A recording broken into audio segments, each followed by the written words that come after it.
મારા મિત્ર બાપુ છે એ આ પ્રોડક્ટ લઈ આવેલા.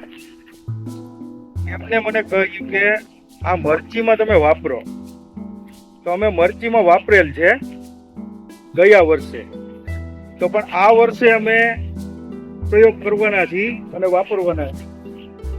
તમને હું બતાવું કે કેવું રિઝલ્ટ આપે, કેવો પીળો છોડ હોય, એ છોડ કેવી રીતનો કાળો થાય એ હું તમને બતાવું.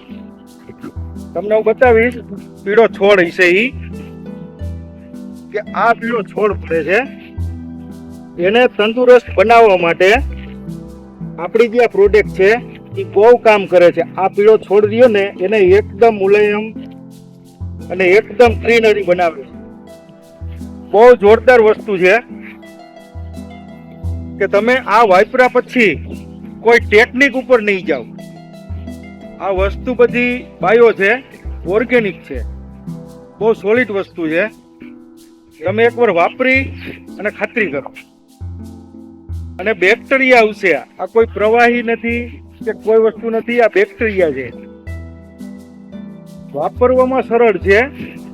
આ વસ્તુ પાણીમાં પલાળ્યા પછી 12 કલાક પછી આને તમે ડ્રીપ સાથે આપી શકો અથવા પંપની નળીમાં આપી શકો.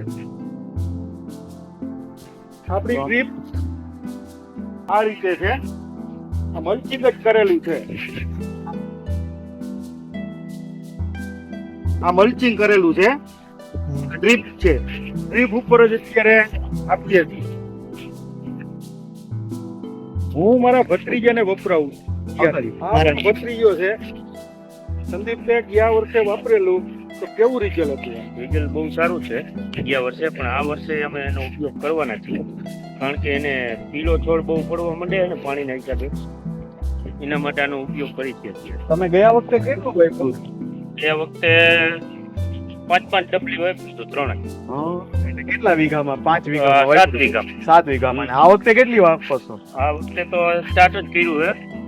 18 વીઘાનું વાવેતર છે.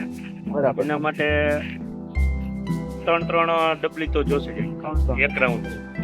તો આ વખતે ફૂલે ફૂલ આજ વાપરશો એમ ને? આજ વાપરવાનું. હા. 5 કેપ્સ્યુલની 3 ડબલી. બરાબર. બહુ જોરદાર વસ્તુ. ના એમાં કોઈ કેવો પણ નથી. સરસ.